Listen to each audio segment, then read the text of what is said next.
우리 어제 한 거 잠깐만 정리를 해드리면 우리가 성만찬 예식을 하는데요. 이 성만 예식의 핵심이 뭐냐면 첫 번째가 6월절 만찬이에요. 6월절 만찬은 사실상 어떻게 먹어야 된다고요? 급하게 먹어야 되죠. 도망쳐야 된다라는 거예요. 그런데 예수님이 이제 뭐 할 필요가 없다, 도망칠 필요가 없다라는 거예요. 그래서 더 이상 쓴 나물도 없고, 아시겠죠? 지팡이 짚고 난리칠 필요도 없어요. 그분의 6월절 만찬은 모든 것이 해결된 거예요. 왜? 예수님이 누구시니까 6월절 어린 양으로서 이제, 아시겠죠? 그분이 십자가에 달리셔서 모든 것을 해결하실 거니까. 이해되셨죠? 그래서 예수님이 6월절 양으로 예비된다라고 했을 때, 제가 언급은 안 드렸지만 아시죠? 그 달에 10일에 예비가 되어가지고 며칠날 죽어요? 14일에 죽어요. 그렇기 때문에 예수님이 이 예비되신 날, 그리고 14일이라고 한 요 날 있죠?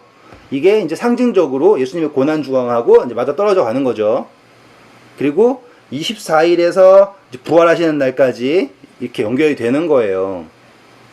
근데 제가 지금 강조하고 싶은 건 뭐냐면, 예수님의 실체가 나타났다라는 것으로 더 이상 이 하나님 백성들은 쓴 나물과, 그쵸?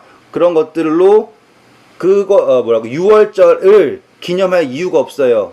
이젠 누구만 기억하면 돼요? 성취하신 예수님을 기념하면 되는 거예요. 그래서 그분이 주신 게 뭐예요?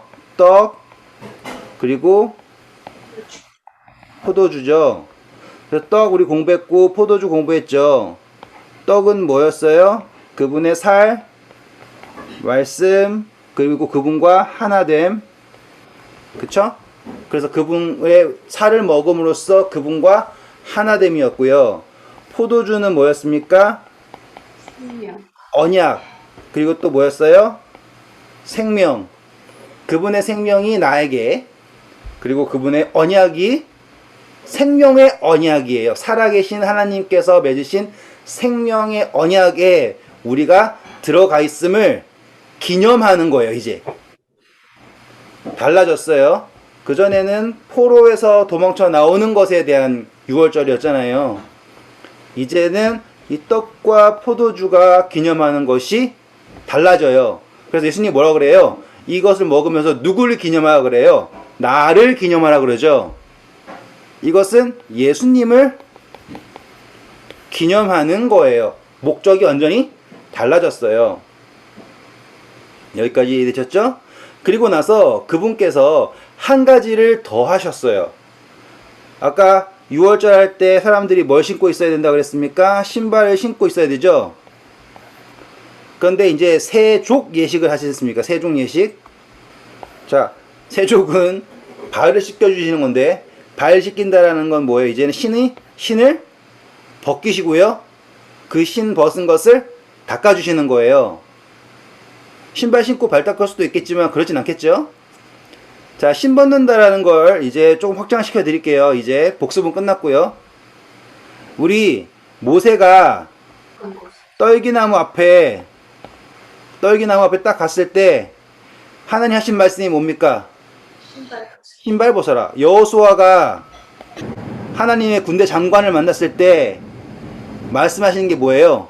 신발을 벗어라예요. 자, 한번 확인하고 넘어갈게요. 그냥 말만 하는 것보다 확인하는 게 좋으니까요. 출애굽기 오셔서요. 출애굽기 3장 5절 읽어주세요. 하나님이 이르시되 이리로 가까이 오지 말라. 내가 선 곳은 거룩한 땅이니 내 발에서 신을 벗으라. 감사합니다. 하나님이 모세에게 하신 말씀이 뭐냐면 신을 벗어라. 이거 정말 의미 깊은 거예요. 그전에 우리가 공부했었던 것보다 이제 한 단계 더 나아간 거예요. 그전에 공부했던 건 뭐예요? 신발을 우리는 뭐라고 했었습니까? 책임했었죠. 신. 네, 책임. 네. 네. 해가지고 신 벗긴 자의 집 하면서 룻기 공부하고 했지 않습니까? 그쵸? 네. 이제 거기에 보면 이제 신을 벗어라가 어떤 거였냐면은 야 너가 벗어라 이거였잖아요. 근데 예수님이 이제 뭐 하시는 거예요? 그 벗겨진 신발이 벗겨진 그 제자들 우리를 뭐 하신다? 씻기신다. 뭔가 되게 의미가 좀 약간 가슴 벅차지 않으세요? 그냥 너가 하는 모든 것, 우린 항상 우리가 우리의 걸음을 우리가 주장한다 생각하지 않습니까? 내가 해야 되는 것 같고. 근데 예수님께서 말씀하신 건 뭐예요? 신을 벗어라. 마치 우리가 안식일을 비유해 볼게요. 우리가 6일 동안 막 일을 하면서 달려가다가 안식일을 만나서 뭘 하는 거예요? 신을 벗는 거예요.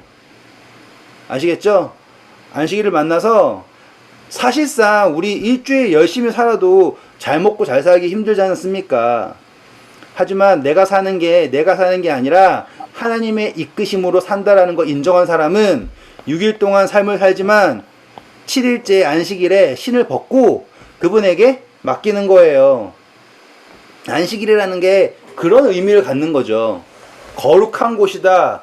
거룩한 곳에 뭐 해야 되는 거예요? 신을 벗어야 돼요.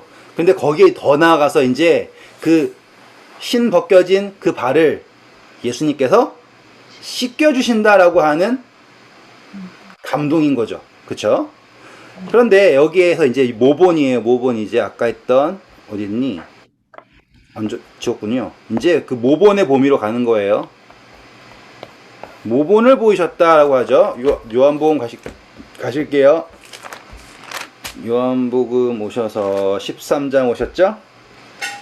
제가 지금 이거를 길게 하면은 안 되니까 짧게 해야 되거든요. 왜냐면 오늘 넘어가기로 했는데 또 이거 하면 길게 되니까 제가 좀 머리 좀 써볼게요. 어떻게 줄일 수 있는지. 자, 우리 12절 읽어보세요. 그들의 발을 씻으신 후에 옷을 입으시고 다시 앉아 그들에게 이르시되 내가 너희에게 행한 것을 너희가 아느냐? 자, 보세요. 예수님이 의도가 있으시니까 다 한 다음에 물어보시죠. 내가 지금 한 게 무슨 의미인 줄을 아느냐라고 한 거예요. 우리가 공부한 내용도 있죠. 분명히. 자, 그랬더니 13절 보세요. 너희가 나를 선생이라 또는 주라 하니 너희 말이 옳도다. 내가 그러하다. 14절. 내가 주와 또는 선생이 되어 너희 발을 씻었으니 너희도 서로 발을 씻어주는 것이 옳으니라. 네, 감사합니다. 자, 오늘 제가 넘어가기 전에 강조한 것은 뭐냐면 옳다예요. 이 옳다가요. 어떤 의미이냐면 이렇게 해서 선하다 연결시켜 드릴게요. 이렇게 하면 약간 이해가 되시나요? 옳다라고 하는 게 어떤 의미인지 제가 지금 선하다라는 걸로 연결시켜 드렸어요. 예수님께서 발을 씻겨주는 것을 뭐라고 표현한 거예요? 내가 주인이고 선생이여 되어서 너희 발을 씻겼다라고 하셨죠? 네. 그분이 우리의 발을 씻기시는 거를 어떻게 표현하는 거예요? 옳다라고 했죠. 네. 그렇죠? 똑같이 지금 우리가 서로의 발을 씻겨주는 것을 옳다라고 한 거예요. 저는 지금 옳다라는 걸 뭐랑 연결시켰다고요? 선하다. 선하다라고 하는 거라고요. 선하다.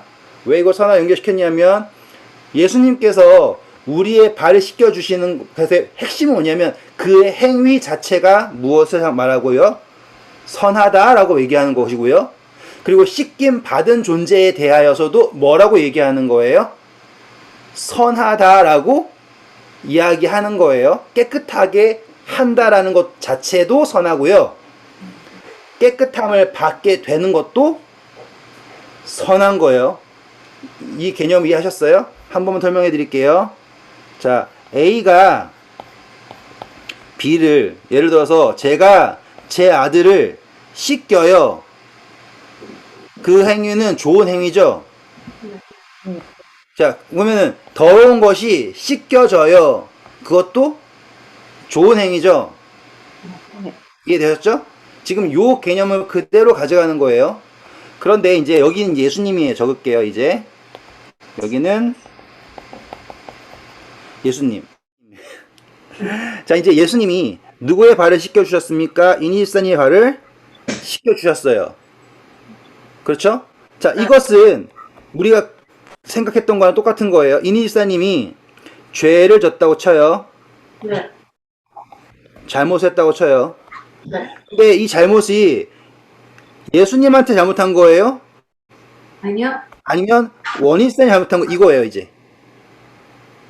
근데 둘 다 수도 있잖아요. 그죠? 예수님한테도 잘못했을 수 있죠. 그렇죠. 우리 공부했던 거예요, 지금. 예수님이 용서해 주시는 건 무엇이고 우리가 대상에게 용서받아야 되는 건 무엇인가 했던 거 기억나셔야 돼요.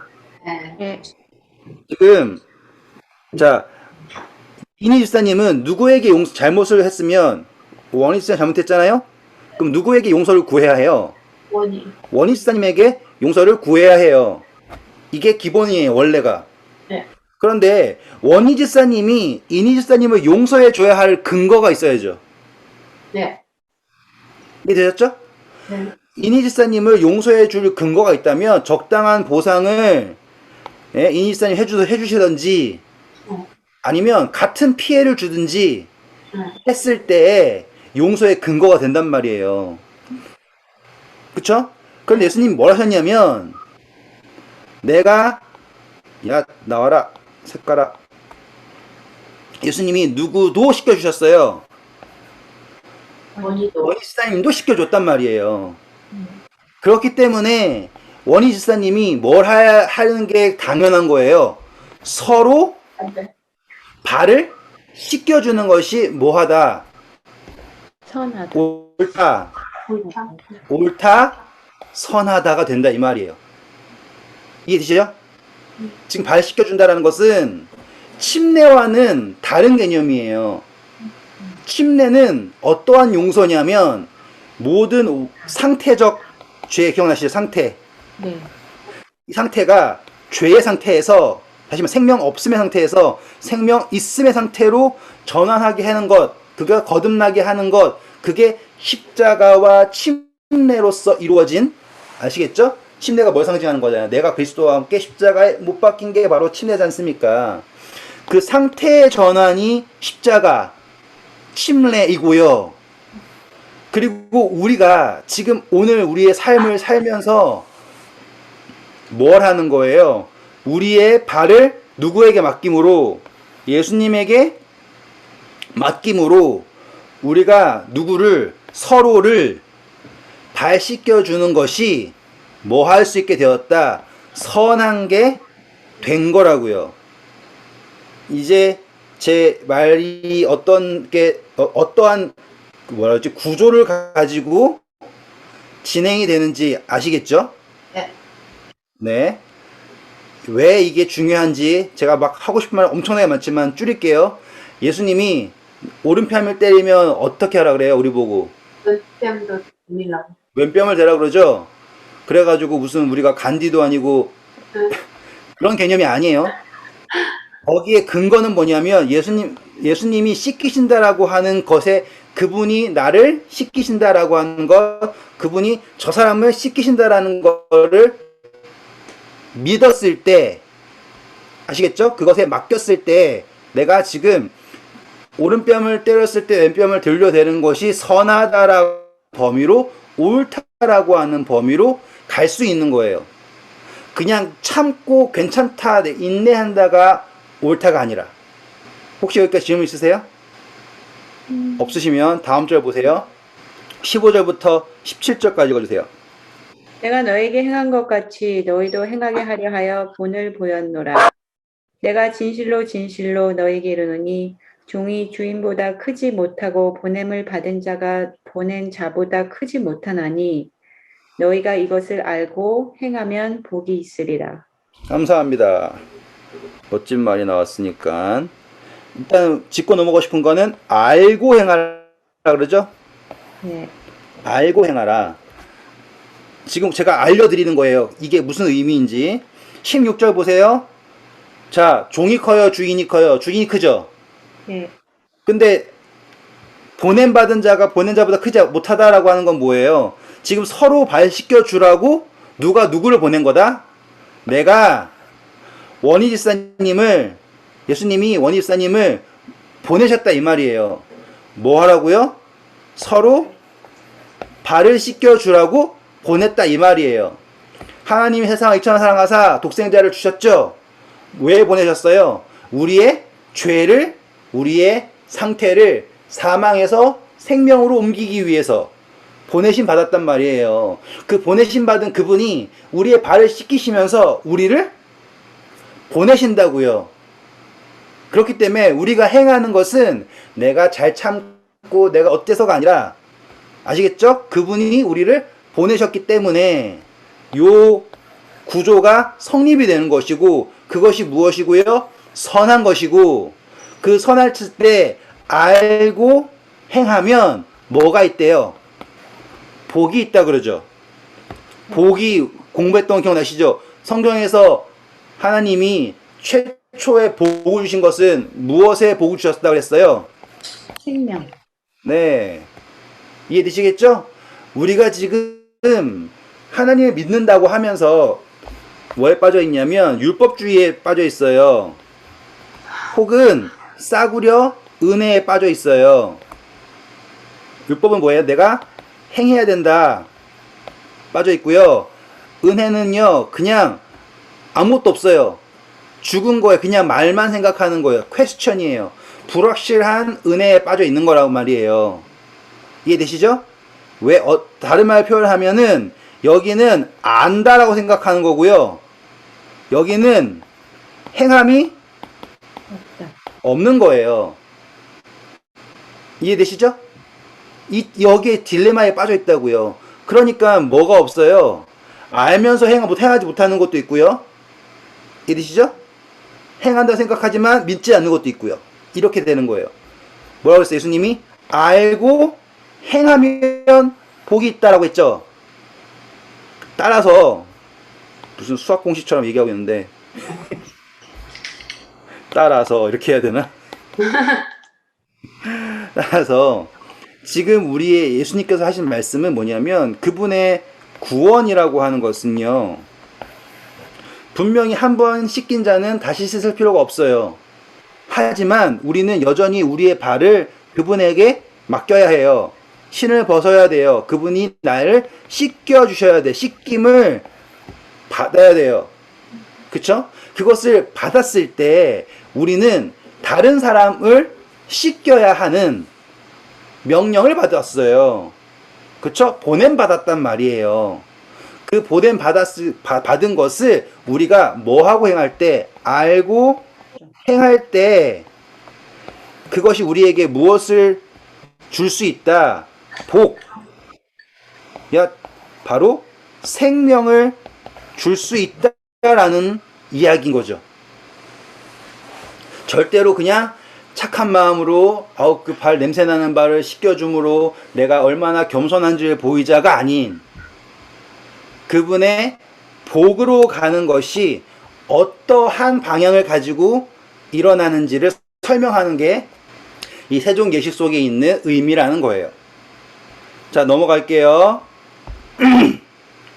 그러면요, 그 명령을 받고서, 그러니까 받으면 저절로 순종하게 되는 거예요? 아니면은 그냥 받았으니까 순종하는 거예요? 말이 명령을 받았는데 이렇게 되는 거죠. 지금 그래서 원희 집사님이 이니 집사님을 용서하기가 힘들다라고 하는 것의 근거가 뭐냐면, 우리 황금률 공부했던 거 기억나시죠? 누구든지 누구에게 대접받고자 하는 대로, 남에게 대접받고자 하는 대로 다른 사람을 대접하라라고 하는 게 우리가 공부한 황금률이었잖아요. 내가 너한테 사탕 줬으니까 너 사탕 하나 더 줘야 돼, 이런 게 아니라, 그리고 1만 달란트 빚진 종이 100데나리온 빚진 친구를, 아시죠? 감옥에 집어넣는 것 똑같은 거잖아요. 지금 그 비유가 바로 이 세종 예식에 나와 있는 의미랑 같은 거란 말이에요. 예수님이 스스로를 우리가 다 아는 대로 자기의 뭘 벗으셨다 그래요? 겉옷. 그것도 안 했구나. 겉옷을 벗었다 이거예요. 자기의 어떠함을 내려놓으셨다라는 뜻이라고요. 왜 거기에서 그 사람들의 신분은 겉옷이에요. 겉옷을 벗으면 속옷만 있어요. 그렇다는 건 뭐예요? 그분이 스스로를 낮추시고 섬겼다 이거죠.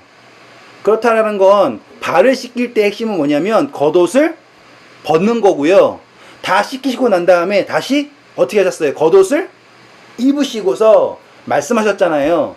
그렇기 때문에 그분의 가르치심이 권위가 있는 거예요. 이제 겉옷을 벗고서 막 말하는 게 아니라 지금 겉옷을 입으시고, 아이고 아껴놔야 되는 건데 해버렸어. 나중에 해야 되는 건데, 이게 예수님이 나중에 이제 승천하셨을 때 하늘에서 말씀하시는 대목과 매칭이 되는 거예요. 예수님이 이 세상에서는 인간으로서 계셨죠. 그런데 십자가에서 하늘에 올라가셔서 만유의 왕으로서의 계시는 모습이 이 땅에 겉옷을 벗으시고, 그쵸? 하늘의 보좌를 벗으시고 내려오셔서 우리를 죽기까지 섬기시고 우리를 깨끗하게 하시고, 그 다음에 우리에게 그것에 대한 의미를 가르치신 것과 일맥상통한다라는 거죠. 그러니까 세종계식이 어떤 의미인지가 계속 깊이 들어가면 더 나오지만은 오늘은 넘어가야 되니까 아무튼 그래서 알고 행하면이죠. 알고 행하면 무엇이 있다? 복이 있다. 자, 그냥 여기까지만 할게요. 더 깊이 가면 더 오래 걸리니까. 자, 그런데 여기에서 우리가 한 가지만 그냥 정말로 재미있는 부분이 있다라는 거예요. 우리 쭉 내려오실게요. 18절 보세요. 내가 너희 모두를 가리켜 말하는 것이 아니니라. 나는 내가 택한 자들이 누구인지 압니다. 그러나 내 떡을 먹는 자가 내게 발꿈치를 들었다 한 성경을 응하게 하려는 것이니라. 감사합니다. 전 이게요, 참 이해가 안 갔었어요. 처음부터. 발꿈치를 들었다라는 게 이게 이제 뭐 성경 전체도 엄청나게 나오는데 뭐 배신했다는 등 뭐 이런 표현이래요. 여기도 뭐 그러니까 그래가지고 이해가 안 갔어요. 그리고 또 여자의 후손이 뱀의 머리 상하게 하고 뱀은 여자의 발꿈치를 상하게 할 거다. 막 이렇게 표현하는 거 하고 막 공부했단 말이에요. 근데 잘 이해가 안 갔어요. 그런데 이 발 씻는다라고 하는 걸로 생각을 해보니까 발꿈치를 들었다라는 게 한편으로 약간 이러면은 말이 될 것 같은데 뭐예요? 베드로에게 발 씻기를 베드로가 뭐라 했어요? 거절했죠. 그랬더니만 발 씻기면 거절하니까 예수님이 뭐라고 그랬어요? 상관이 없다라고 하셨죠. 그러니까 나와 떡을 같이 먹는 사람이 나에게 발을 거부했다라고 생각하니까 어느 정도 의미가 된다라고 하는 묵상이 나왔어요. 이거는 정확한 묵상은 아니지만 그 어디에도 찾을 수 없었기 때문에 제가 막 생각해 보다가 이렇게 생각을 한다 그러면 내가 하나님에게 내 발을 맡기지 않는다라는 것이 어쩌면 이런 의미일 수 있겠구나라는 생각을 한번 해본 적이 있어요. 자, 우리 14장 29절 한번 먼저 읽을게요. 이제 일이 일어나기 전에 너에게 말한 것은 일이 일어날 때에 너희로 믿게 하려 함이라. 자, 13장 19절 보세요. 똑같은 이야기인 거예요, 이제. 지금부터 일이 일어나기 전에 미리 너에게 일러둠은 일이 일어날 때에 내가 그인 줄 너희가 믿게 하려 함이로다. 네, 감사합니다. 지금 여기 보시면 단순히 배신하는 걸 넘어서서 예수님께서 지금 뭔가를 일이 일어나기 전에 알려주신다라고 하는 걸 하면서, 그리고 나서는 뭘 말하고 계시냐면 일이 일어나면 누가 누구인 줄 알래요? 예수님이 내가 예수님. 그인 줄 알게 한죠. 메시아. 자, 그러면 이거를요 그대로 누구에게 붙여보면 될까요? 유다에게 붙여보면 돼요. 유다야, 누가 나를 팔 거야. 나 떡 먹은 사람. 너가 말했어. 계속 같지 않습니까? 그리고 예수님이 이렇게 말씀하신 목적이 뭐라고 말하는 거예요? 너 내가 알고 있으니까 너 혼낼 거다가 아니에요. 만약에 그렇더라도 이 모든 일이 일어나면 내가 누구인 줄 알라고요? 너를 구원하고 너를 사랑하고 너를 끝까지 붙잡고자 하는 메시아라는 거를 알아줬으면 좋겠어 라고 하는 거예요. 너무 멋지잖아요. 저는 예수님의 말씀이 그전에는 나 신기하지? 나 이것도 안다. 나 이것도 잘해. 넌 몰랐지? 나 이렇게 힘이 세다. 이렇게 생각했었단 말이에요.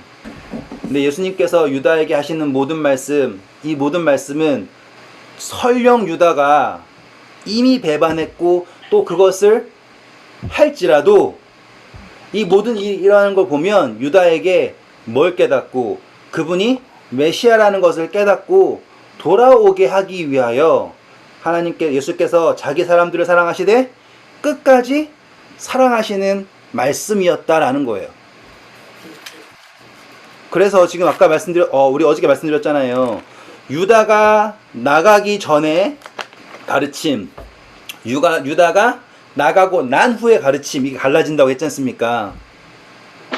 예수님이 똑같은 말씀을 유다가 나가기 전에도 이미 하셨어요. 뭐예요? 내가 이것을 미리 이룬 것은 일이 다 일어난 다음에 내가 바로 너를 구원하고 너를 사랑한 메시아라는 걸 너가 알아줬으면 좋겠어 라고 하는 그 배반에 관한 것, 그리고 그 배반에 관한 걸 말씀하실 때 유다야, 나는 지금 너의 발을 씻고 있다. 앞으로도 너가 언제나 나에게 맡긴다면 나는 너를 씻길 것이다 라고 하는 정말 간절한 부르심이었다라는 걸 함께 보길 원한 거예요. 이제 유다가 떠납니다. 읽었죠? 30절. 유다가 진짜로 예수님이 주시는 그 마지막 조각을 받고 나가죠. 나갔더니 뭐라고 합니까? 밤이러라. 이게 참 의미심장한 말이에요. 이제 그가 스스로 빛이 세상에 왔을 때 사람들이 빛을 자기 행위가 드러날까봐 두려워가지고 빛보다 어둠을 사랑하죠. 요한복음 3장 말씀이에요.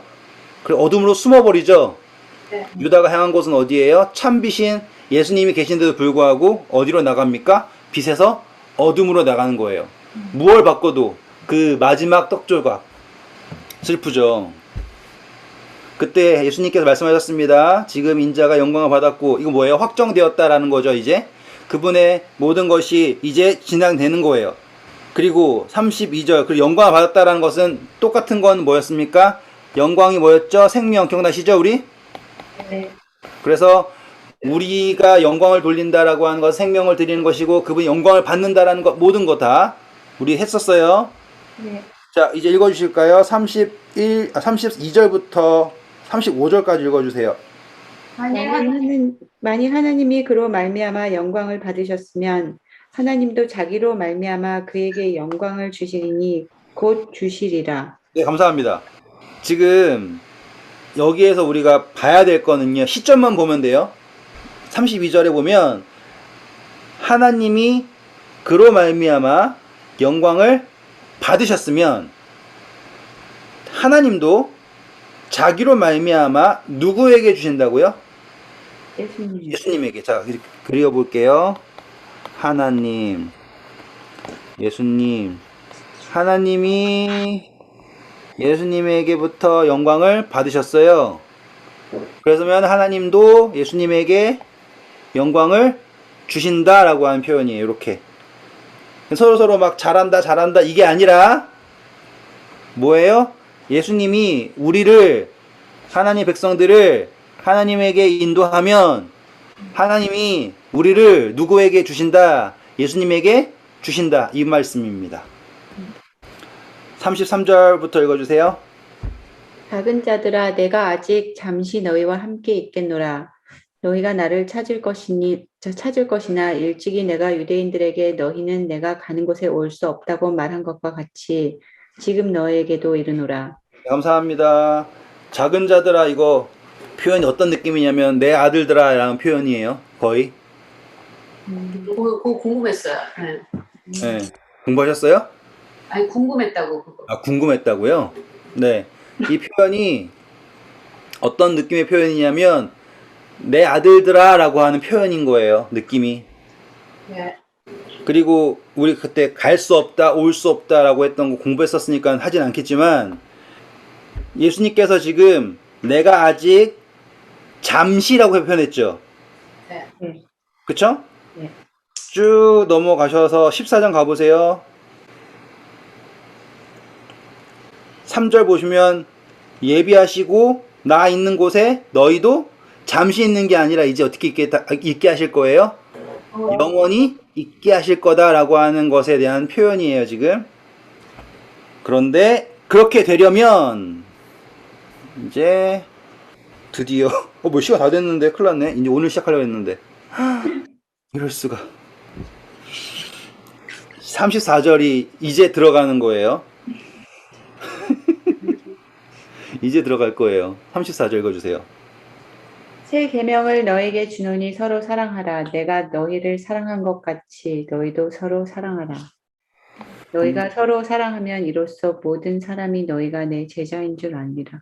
감사합니다. 오늘 이거 하려고 그렇게 왔는데 시작을 이렇게 하네요. 새 계명. 유다가 못 받은 게 이 계명이에요. 아, 지금 유다가 못 받은 계명이 뭐냐면 이 계명, 사랑한다라고 하는 거. 그럼 유다는 여전히 어떤 계명 속에 남아 있냐면요. 한 번 범죄하면 용서받지 못하는 그 계명에 남아 있는 거예요. 유다는.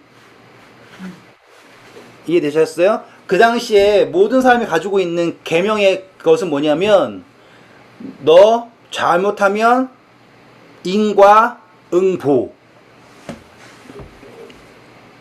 근데 예수님이 가져오신 계명은 뭐예요? 용서의 계명이죠? 사랑의 계명이죠? 네. 네. 그래서 지금 이 예수님께서 사실상 새 계명을 주셨는데 이 계명 이제 짚고 넘어가야 되니까 할게요, 일단. 자, 우리 계명이라고 하는 것이 10계명 공부했었으니만 할게요. 10계명은 우리가 크게 두 개로 하잖아요. 네. 그쵸? 네. 우리 신명기 6장 5절부터 먼저 읽어볼까요? 신명기 6장 5절. 그 다음에 레위기 19장 18절. 너는 마음을 다하고 뜻을 다하고 힘을 다하여 내 하나님 여호와를 사랑하라. 네, 이것이 제일 크고 첫째 된 계명에 대해 예수님께서 말씀하셨던 거 기억나시죠? 공부했었고요. 레위기서 19장 18절도 공부했었습니다. 읽어주실까요? 원수를 갚지 말며 동포를 원망하지 말며 내 이웃 사랑하기를 내 자신과 같이 사랑하라. 네, 감사합니다. 그래서 이 계명이 가장 큰 두 계명이었고, 그렇죠? 그래가지고 하나님 사랑, 인간 사랑, 이웃 사랑이라고 하는 게 그 계명이었으면서 첫째부터 넷째까지 하나님 사랑, 또 넷째부터 10번째까지 사람 사랑이었잖아요. 그래서 넷째 계명에는 하나님도 나오고 사람도 나왔잖아요. 공부했던 거 기억나시죠? 네. 네, 그래가지고 1부터 하나님으로부터 인간들한테는 넷째 계명, 그리고 사람으로부터 하나님에게는 7번째 계명 했던 거 기억나시죠? 이렇게 숫자적으로 이 계명이 하나님과 사람의 관계를 만나는 그 가운데 안식일의 계명이 있다라고 하는 것도 공부했던 기억나시죠? 아무튼 그래서 하나님의 계명이 어떻게 나타나야 되냐면 하나님과의 사랑, 사람과의 사랑이라고 하는 이 두 개가 남아 있단 말이에요. 그런데 인간이 죄를 범하면서 어디로부터 끊어진 거예요? 하나님으로부터 떨어졌죠. 그래서 그것을 누가 회복하셨어요? 예수님. 예수님이 회복하신 거예요. 자, 우리가 하나님을 사랑한다고 너무 사랑해요 막 이래가지고 사랑하는 게 아니잖아요. 이 사랑한다라는 거는 어떤 거냐면 너가 나다예요. 생명으로 연결된 거예요. 지금 좋아한다, 사랑한다라고 했을 때 좋아하는 거는 걔가 없어져도 난 괜찮은 거고요. 사랑하는 거면 없어지면 나도 죽어야 되는 거예요. 그게 사랑이에요. 아시겠죠? 그래서 사랑이라고 하는 것은 생명의 연결이거든요. 그렇기 때문에 우리가 하나님을 사랑하는 것은 누구 없으면 안 되냐면 예수님 없으면 안 되는 거라고요. 그래서 예수님이 우리와 하나님과 우리 사이에 화목제물로서 이제 화평케 하셨고 우리로 하여금 하나님을 사랑할 수 있게 하였고 하나님으로 사랑을 받을 수 있게 한 것이 바로 예수님이에요. 그렇기 때문에 예수님이 지금 계명을 주실 때 하나님을 사랑해라 라고 하는 계명을 말씀하지 않으셔도 되는 거예요. 왜냐하면 그것을 뭐 하실 거니까, 뭐 하셨으니까, 이제 영원 개념에서 성취하셨으니까. 맞죠? 그런데 여전히 남아있는 건 뭐가 남아있는 거예요? 이웃과의 사랑, 우리와 사랑이 남아있는 거라고요. 서로 간의 사랑. 어떤 느낌이냐면, 그림을 그릴게요. 이게 하나님이에요. 하나님이 더 크시지만 1부터 2, 3, 4, 5, 6 이렇게 해서 쭉쭉쭉쭉쭉쭉 간다고 쳐요. 그런데 이거는 회복이 됐거든요. 이렇게도 회복이 됐어요. 근데 뭐가 회복이 안 되면 이게 회복이 안 되잖아요. 그러면 하나 될 수가 없는 거라고요. 이렇게 완전히 하나가 돼야 되는데 서로 사랑함으로써 하나님 안에서 하나가 돼야 되는데 이렇게는 되지만 이렇게는 안 되는 민들레 호시 같은 사랑이 좋은 건지 나쁜 건지 모르겠지만 아무튼 그런 모양인 거예요. 여기까지 이해되셨죠? 예수님께서 요구하시는 게 뭐냐면 서로 사랑하는 거예요. 자, 한 번만 더 그려볼게요. 우리 자, 우리 하나님 여기 인간 자, 이렇게 하셔서 하나님이 사랑을 주셔서 생명을 주셔서 우리가 어떻게 되었어요? 창조가 되었죠. 그런데 우리가 그냥 있으면 계속 받을 수가 없다라는 거 기억나시나요? 우리가 1리터 물통이면 우리는 1000톤을 부어도 1리터밖에 못 받는 거죠. 그리고 고여있는 물은 썩어요. 그렇기 때문에 우리는 날마다 하나님을 사랑함으로 새롭게 되어야 해요. 새로운 생명, 그 개념을 영적인 존재는 알지 못하거든요. 왜냐하면 영적 존재들은 잠 안 자죠. 그쵸? 그래서 하나님은 졸지도 않으시고 주무시지도 않으시고 막 하잖아요. 표현 자체가. 우리는 뭐 하냐면 잠을 자요. 이 잠이라고 하는 건요, 항상 우리에게 뭘 얘기해 주냐면 나는 죽었고 다시 생명을 받아서 새로운 날이다 하는 개념이란 말이죠. 그래서 하나님이 우리에게 육신을 가졌을 때 가르쳐 주시는 거는 뭐냐면 온전하게 돌리고 온전하게 받는 거를 가르쳐 주시는 거예요. 그게 잠의 핵심이에요, 원래가. 사실 하나님이 잠자게 만드실 필요가 없거든요. 근데 일부러 그렇게 하셨단 말이에요. 그걸 보이시기 위해서. 그래가지고 우리가 하나님을 사랑할 때 내 마음과 뜻과 정성과 모든 것을 다하여 주 너희 하나님을 사랑하고 했죠. 그렇기 때문에 우리의 모든 것을 그분에게 돌림으로써 우리가 온전히 또 그분에게 받을 수 있음을 믿고 살아가는 거예요. 그래서 이거는 우리 그때 뭐라고 공부했어요? 생명의 순환이라고 공부했죠. 우리가 지금 그분께 맡김으로써 생명의 순환에 있는 거예요. 날마다 새로워지는 것.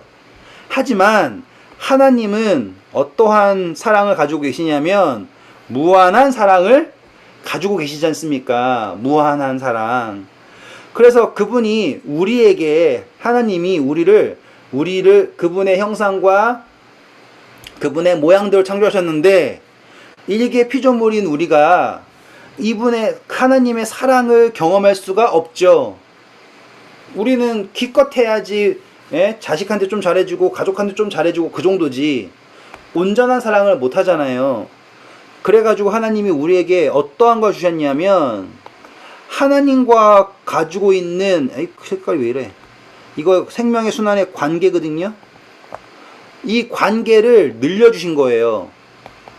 어떠한 관계? 사랑의 관계를 늘려주신 거예요. 그래서 여기에 누가 생긴 거죠?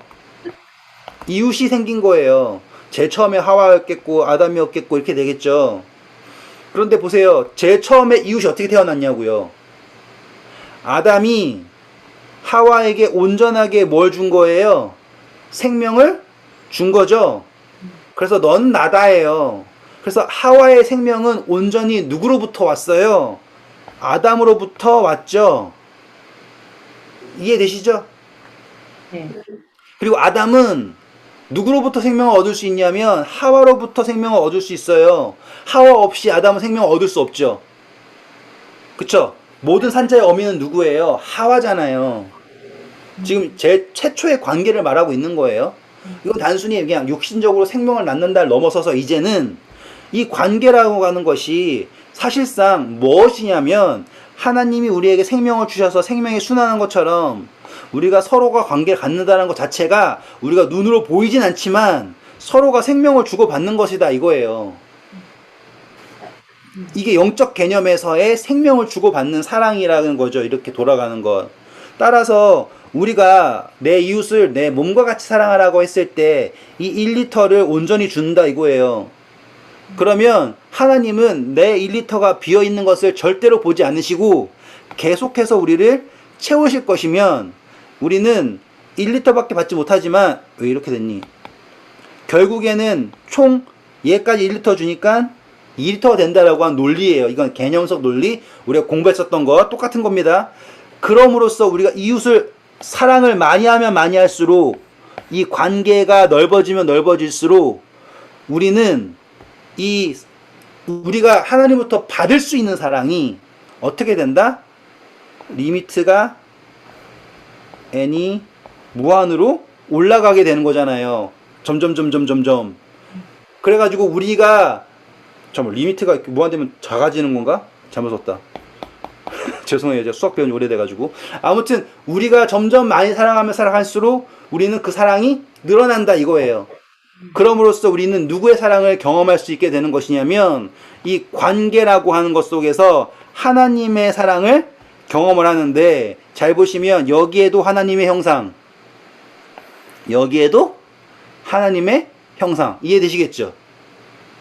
지금 하나님이 우리가 누군가를 사랑할 때 강아지 브루스를 많이 사랑해야 내 자신과 사랑 그것도 좋지만 하나님의 형상을 사랑할 수 있게 하셨단 말이에요. 그리고 하나님의 형상을 미워할 수 있게 하셨고 하나님의 형상을 아무튼 모든 거를 관계를 하나님의 형상과의 관계로서 주심으로써 우리로 하여금 하나님이 가지고 있는 사랑을 우리도 하나님이 모든 인간에게 사랑을 주시죠.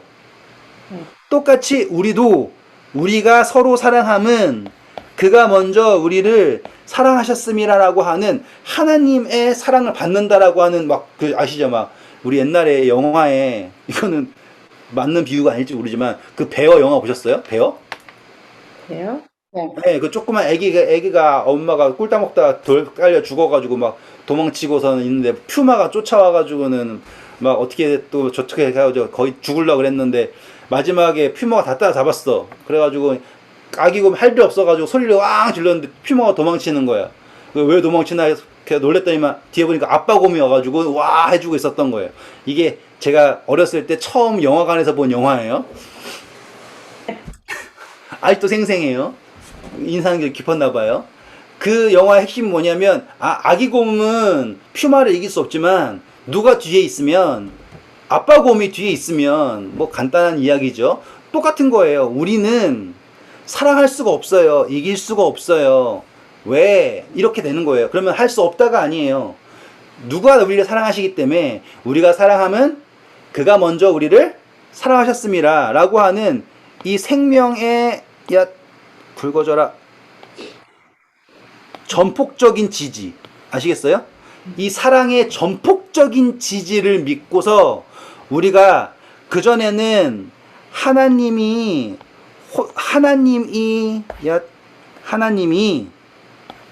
모든 인간들 이렇게 사랑했단 말이에요. 근데 어떻게 하시길 원하냐면 하나님이 이니지사님을 딱 놓으시고요. 이니지사님으로 하여금 뭘 경험하게 하시고 싶은 거예요. 하나님이 사랑함으로써 느끼시는 그 행복감을 이니사님이 느낄 수 있게 자 모든 사람을 사랑해 보렴. 내가 너에게 사랑할 수 있도록 해줄게 라고 하는 거라고요. 이게 얼마나 큰 멋진 이야기인지 아시겠죠? 자 아까 오니사님이 명령을 받았어요 라고 했죠. 명령. 근데 못하면 어떻게 해요? 네 명령이 뭐라고요? 내가 너희에게 새 계명을 주노니. 이 명령은 이제 어느 범위로 갔냐면 계명의 법의 범위로 간 명령인 거예요. 이거는 어느 정도냐 어떻게 설명해야 될까요? 불변한 거죠. 영속한 거, 그러니까 불변한 것이 영속되는 거예요. 그것이 뭐예요? 서로 사랑해라예요. 그런데 이 계명은 사실상 처음 생긴 계명이 아니죠. 새로 생긴 계명이 아니에요. 어떤 계명이냐면 새롭게 된 우리에게 주시는 계명인 거예요. 옛날에 김준식은요 이 계명을 감당할 수가 없어요. 이 차이점이에요. 지금 발 씻기신 이후에 말씀하셨다라는 거예요. 그분의 발 씻김의 의미 공부했잖아요. 우리가 다 이제 그 발 씻김이라는 것을 온전히 우리가 그분에게 우리의 발을 맡겼을 때 그분이 우리가 새롭게 된 우리에게 새로운 계명을 주실 수 있는 거예요. 어떤 새로운 정말 난생 듣도 보도 못한 계명이 아니라 새롭게 된 계명. 너희가 서로 사랑해라. 어떻게? 새 계명을 너희에게 주노니 서로 사랑하라. 내가 너희를 사랑한 것 같이 너희도 서로 사랑하라 라고 하는 논리가 성립이 된 거예요. 그래서 35절 너희가 서로 사랑하면 이로써 모든 사람이 너희가 내 제자인 줄을 알리라 이거예요. 왜? 그 사랑함으로써 그림 한 마지막 봐주세요. 이니지사님 속에서 누구를 발견할 수 있으니까 예수님을 발견할 수 있으니까. 어떠한 교리도 아니고요. 아시겠죠? 논리 다 필요 없어요. 결국에 그분의 복음은 무엇으로 전파될 수 있게 만드셨냐면 사랑으로 전파될 수 있게 그분이 만드셨어요. 저 지금 요즘에 한국말도 못하고 영어도 못하는 그런 삶을 계속 살다 보니까 이제 요즘 약간 표현을 포기하는 것 같아. 그냥 이렇게 좀 정확한 말 딱 하고 싶은데 기억이 안 나가지고 그냥 엄청 좋아요. 저는 이걸 생각할 때마다 그냥 엄청 좋아요. 내가 혼자 하는 게 아니구나. 예수님께서 정말로 모든 것을 줄 테니까 자 이제 해봐. 그분이 모든 존재를 사랑하시는 것처럼 그 모든 존재를 사랑하는 것을 나에게 허락해 주시는구나. 계시록에 우리가 1000년 동안 예수님과 더불어 왕노릇 한다고 하잖아요. 예? 아 그게 바로 이러한 모습이구나. 세상의 모든 것들 사랑해야지 이런 시적인 표현은 아니지만 이 이야기가 유다가 못 들은 복음이에요. 왜 이게 중요하냐? 예수님이 목적한 게 무엇인가예요. 우리를 통해서 모든 존재를 사랑하시려고 하는 것이 목적한다라는 거예요. 그리고 그분은 우리를 사랑하게 하시기 위해서 우리 채찍질 하시는 게 아니라 우리를 사랑하고 계신다라고 하는 거라고요. 유다는 뭐밖에 못 봤어요? 그 자기가 생각했던 쭉 올라가서 여기 있는 거 여기에. 그러니 그분이 오심이 나가 이렇게 잘했고 저렇게 잘했고 이렇게 하고 있는 것을 좀 드러나게 해주는 것으로 그분의 존재를 생각했지 자신의 구원자로서 그분이 나를 사랑하시기에 오셨다라는 것을 모르고 떠난 거예요.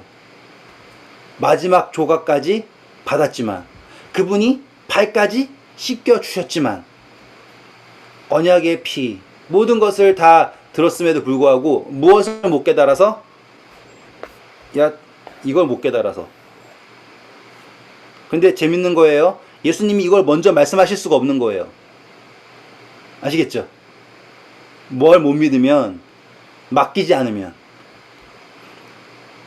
그분의 십자가에, 그분의 생명의 언약에 참여하고자 하지 않으면, 이 모든 일이 일어났을 때에 내가 그 사람인 줄 깨달아라 하고 하는 그 말씀을 믿지 않았을 때, 그저 자기만 바라봤을 때 뭘 못 듣는 거예요. 그분이 나에게 바라시는 궁극적인 목적을 전혀 깨달을 수 없다라는 거예요. 이제 정리를 하면서요. 오늘 새 계명이 우리에게 그러니까 우리에게 뭐라고 해야 되죠? 오늘 새 계명이 우리에게 시사하는 바가 무엇인지를 꼭 기억하셔야 되는 거예요. 새 계명이 우리에게 시사하는 바가, 왜냐하면 이 계명이요 어디에서 다시 등장하냐면 예수님의 기도 17장에 다시 등장해요. 그때 이것이 이제 막 폭탄처럼 꽝 터져서 나타난단 말이에요. 그러니까 꼭 이 하나님이 우리를 사이에 두시고 모든 존재를 사랑하고자 하신다라고 하는 이 새 계명을 꼭 기억하시고, 이 모든 존재들은 우리가 사랑할 때에 우리 안에서 누구를 발견할 수 있게 하셨다? 예수님을, 하나님을 발견할 수 있게 하셨다. 꼭 기억하시기 바랍니다. 감사합니다. 어떻게 시간이 딱 맞았을 것 같기도 한데 잠깐 멈췄던 3분 빼면은 아마 시간은 네. 하이, 감사합니다.